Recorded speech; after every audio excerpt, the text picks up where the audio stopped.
नमस्कार, NMF news पर आप सभी का बहुत स्वागत। मैं हूं आपके साथ अभिषेक कुंडू।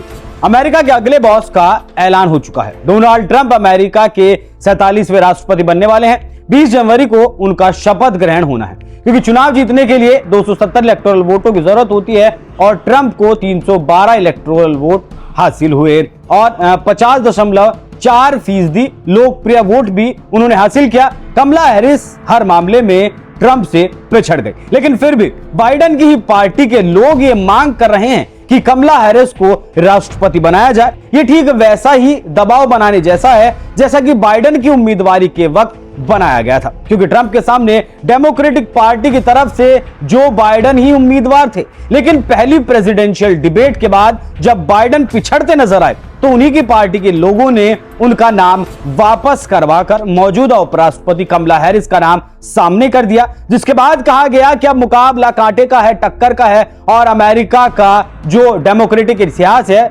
तकरीबन 250 सालों का लोकतंत्र का, वो इतिहास अब बदलने वाला है। लेकिन जब नतीजे आए तो ट्रंप को अमेरिका के लोगों ने भारी बहुमत से चुना। लेकिन डेमोक्रेटिक पार्टी के कुछ लोग अब ये चाहते हैं कि अमेरिका का इतिहास बदला जाए और अमेरिका को पहली महिला राष्ट्रपति मिल जाए। अब यह भी समझ लीजिए कि हो क्या सकता है। क्या अमेरिका का संविधान ऐसा करने की इजाजत देता है? इसे ऐसे समझिए, राष्ट्रपति चुनाव के नतीजे नवंबर में आते हैं और राष्ट्रपति शपथ 20 जनवरी को लेते हैं। इस बीच तकरीबन 75 दिनों का वक्त होता है और डेमोक्रेटिक पार्टी के कुछ नेता चाहते हैं कि इसी वक्त में कमला हैरिस को राष्ट्रपति बना दिया जाए। इस मांग को उठा रहे हैं जमाल सिमंस, जो कमला हैरिस के पूर्व संचार निदेशक रह चुके हैं। उन्होंने सार्वजनिक तौर पर यह कहा कि बाइडेन इस्तीफा दें और कमला हैरिस को अमेरिका की महिला राष्ट्रपति बनने का मौका दे दिया जाए। अब यह नैतिक रूप से तो सही नहीं लगता, लेकिन ऐसा हो सकता है कि बाइडेन इस्तीफा दे दें